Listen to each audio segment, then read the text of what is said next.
Max, good to see you. How are you feeling? Great. Excited that we're out practicing and finally getting things rolling for sure. Yeah, what have the last 5 days been like? It's been a little bit busy. Just getting back into the swing of things. It's been fun, honestly, to say the least. A lot of smiles on all of our faces. We're all definitely happy we're out here. Yeah, I can imagine. Obviously, anytime a new head coach comes in, there's kind of a feeling out period, a transition as everyone gets on the same page and learns the system. From your perspective, what was it like to try to get to know Rolovich and this new staff during a pandemic that kept everybody apart for the first 5 months? Yeah, I mean, we had a month or two with him before the whole pandemic struck, but one thing that was clear was just a player's guy, player's coach. He's been there for us ever since the bat. Uh, and it's been evident with everything that we as a team have gone through with losing our teammate Beekman, and then obviously the pandemic that he cares about his players a whole lot, and it's shown. He's made a lot of effort towards us, which is awesome, and it's just someone you want to play for. And then I mean the whole coaching staff is just the same way. They're all great people, so we're really enjoying it. You mentioned the loss of your teammate, and obviously you guys have had so much that you've had to deal with over the last 6 months in general. How have you personally been able to process and deal with all of the things that are going on around you? Yeah, I mean it's obviously tough. A lot of love for Bryce. We're just gonna have him here in our spirits every single day and this whole season for him. And obviously with COVID, things have been challenging for everyone. So just adjusting day in day out and trying to just go with the flow and make things happen. So tell me what excites you the most about this new offense. Running the ball, obviously. The run and shoot's definitely different than Mike Leach's air raid. So I'm excited for just the different concepts of run reads that I have. Some power, some outside zone, and different types of speed option stuff. It's going to be exciting. It's going to be a lot more explosive. I'm excited for myself in it and the rest of the running backs. I think we're really going to enjoy it. I'm curious, Max, how many carries per game would be like the perfect number of carries if you were calling the shots? I don't care as many as they want to give me. I'll be happy with, but I'll definitely make the most out of all my opportunities. No doubt you will. You're on the Doak Walker Award watch list, which was no surprise, but you're the only running back in the country on the Bolitnikoff Award watch list. Do you have any predictions or feel for how many receptions you might have this season? Yeah, honestly, with this offense, the running back doesn't get out of the box and get as many receptions as I was used to with the air raid. But obviously, there's still screens that can happen, and then a little bit of slot action maybe as well. So I should be interested to see how that plays out. And speaking of things playing out, anything you can tell us about the quarterback battle from your perspective? I mean, that word battle is a key word right there. It's a good battle. The four guys that we got going right now are really just attacking practice each and every day. And I couldn't tell you who's ahead of who because one day someone's like really balling out, and next day the next guy's really balling out. It's close, and it's going to be a competition that's going to go on throughout all camp, I'm thinking. Max, obviously you're one of the faces of this program, and I think everybody's expecting big things from you this year. But I want you to tell me, if you would, a name or two of a teammate who maybe people aren't talking about right now, but who everybody will be talking about when all is said and done. Yeah, I mean, as far as looking at freshmen that I've been watching, Shaw Smith, Wade, he's been balling out at corner, and then Joey Hobart from California, slot receiver, he's been doing well, and then a lot of younger guys are gonna have to step up this year because of, I mean, opt outs, injuries, sickness with COVID and stuff. So I mean, there's gonna be a lot of faces and names that a lot of people aren't familiar with that are gonna be stepping up in a big role. So I'm excited for a lot of the guys, and it's gonna be a great season. You mentioned opt-outs. Was that anything that crossed your mind? Did you consider opting out? No, I only considered opting in when everything was going on. I was like, I want to play. This is why I'm here, and I love football, and I want to play no matter what it takes. We hear a lot about the new testing protocols and obviously the daily testing, which has been huge, and all the safety measures in place just in general. Can you sort of walk me through what that actually looks like? Maybe give me a rundown of, high level, what a day in your life is like right now?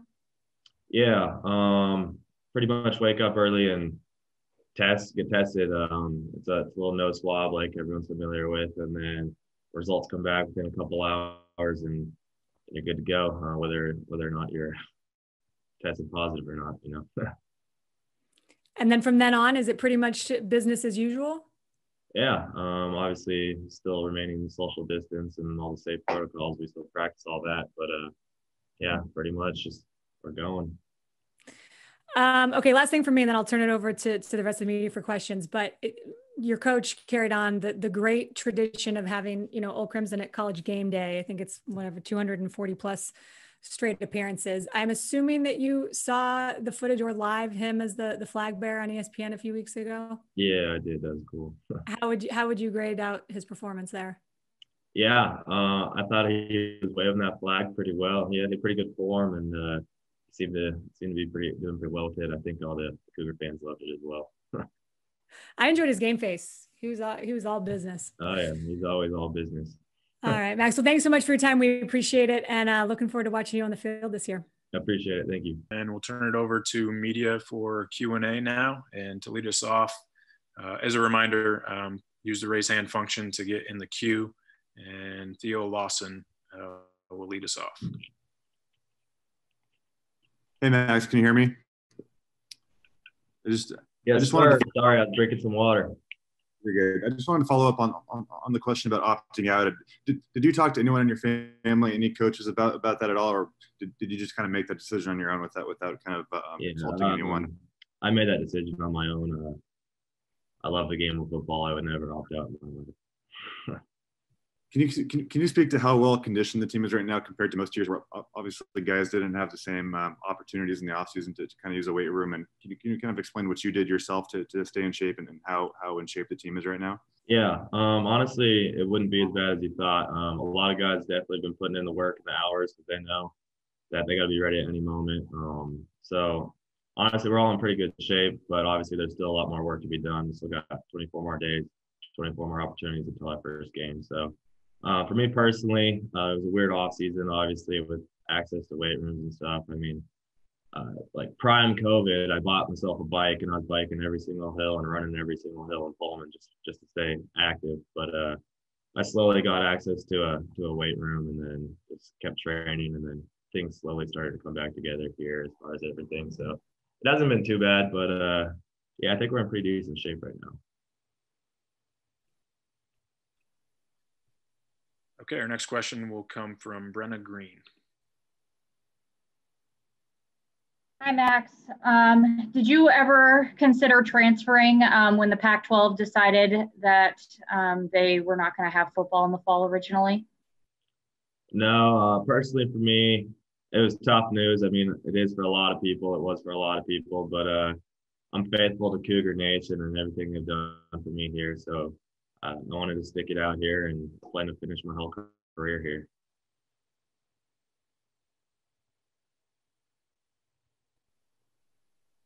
Okay, next question will come from Lars Hansen. Hey, Max, how's it going, man? Good, how are you? Good. So I just wanted to get your thoughts on the potential of a 9 a.m. kickoff, since that looks like it's going to be more of a reality this season. Just what are your general thoughts on possibly playing at 9 a.m.? Yeah, I'm not sure how I feel about that, especially with the weather in Pullman. I don't know, but obviously that's going to just be a real early and different routine than we're all used to. I guess for television and all that, it's better, but yeah, I don't know personally how I'd feel. I guess it'd be something I'd have to get used to, and along with the rest of the team, because we're used to those late Pac-12 games, so it'd be different for sure.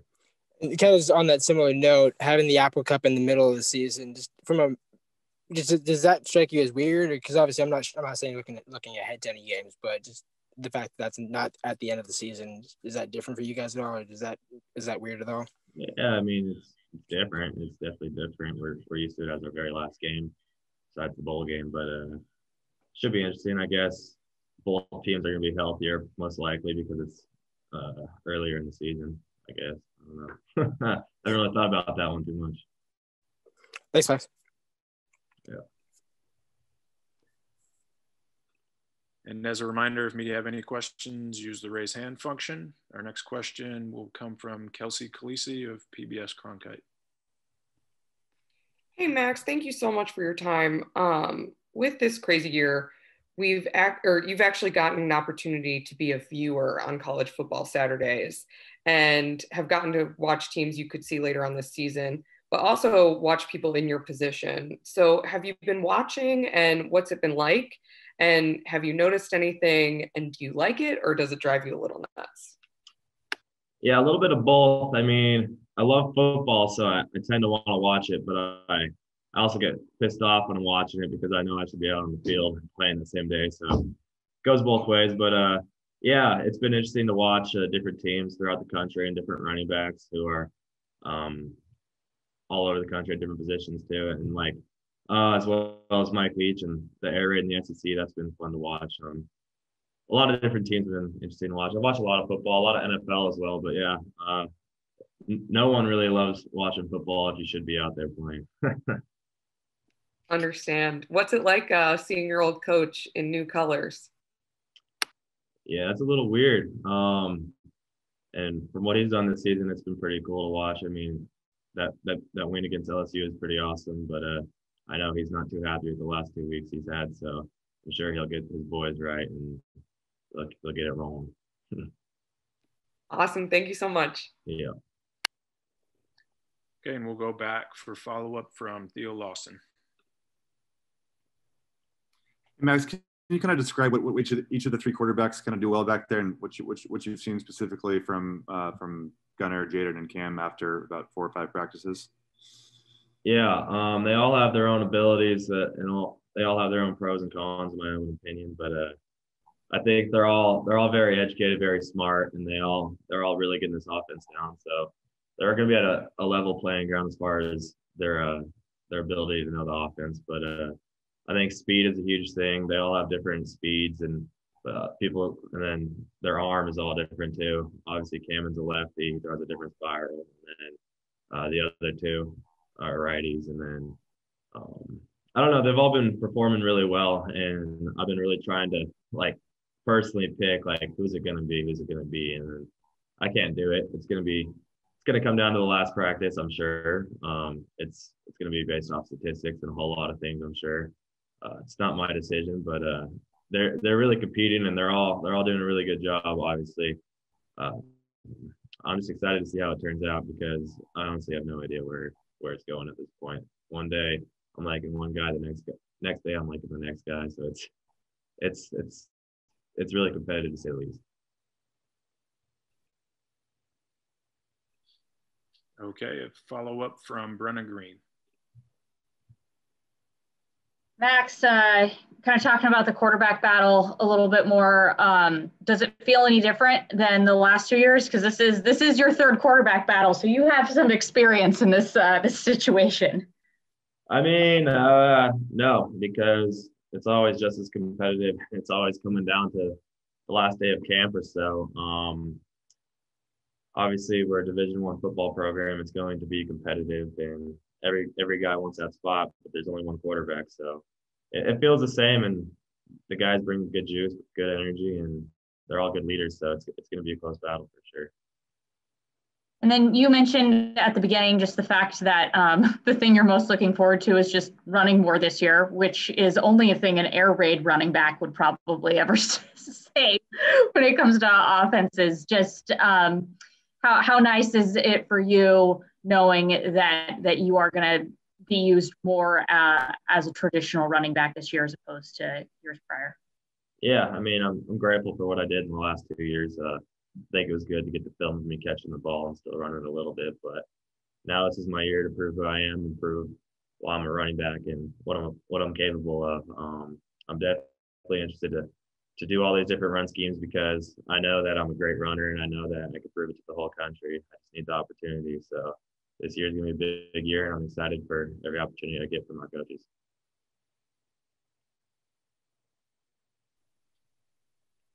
Okay, our next question will come from Rusty Simmons, San Francisco Chronicle.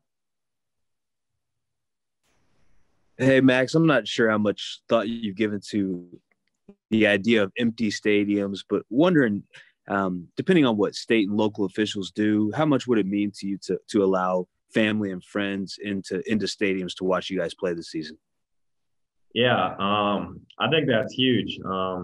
obviously our family is our supporting backbone, and they love the game just as much as we love the game. Probably they want to come watch what their kids work hard for. So, and we want them there just as badly. So I know it could be safe, and they could probably be around 150 feet apart inside of the stadium. So I think it's crucial that we have family at least there. I mean, you look at other schools in the country, and they all have fans, and then even Florida has full stadiums at this point. So I think it's absurd that we can't even have our own family. So I hope that changes for sure.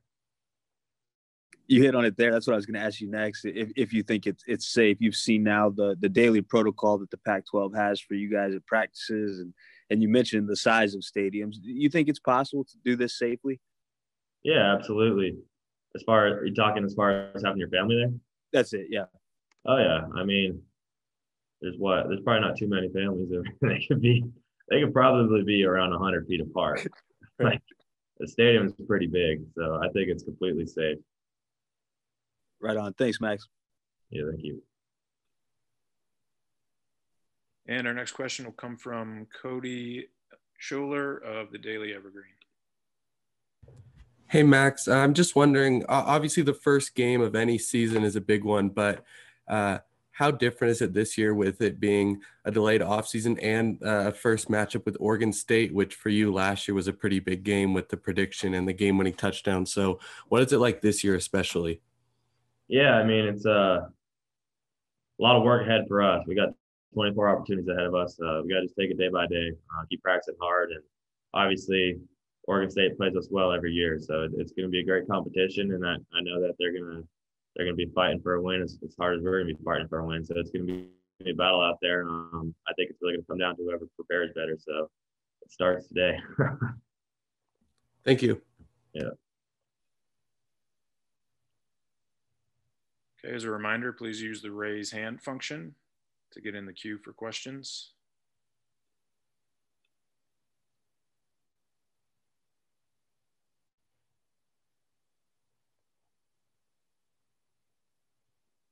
And we'll go back to Brenna Green. Max, I know the UW game is always an important game to you, and I know that Rolovich has a countdown on his phone for that game. Does it feel like there's a greater sense of importance placed on that game around the program this year? Yeah, absolutely. I completely do. Since day one, Coach Rolovich has made it clear that this is one of the biggest rivalries in the state, obviously, and that the importance of this game is huge. I think definitely with this new staff, it's been deemed upon that it's a big game, and we've been focusing on different looks and different coverages already, preparing for that game, even though it's in the middle of the season. I mean, the more you're prepared, the better you're going to play. So we're excited for that, and it's going to be a good opportunity whenever that day comes. But definitely just focused on Oregon State as of right now.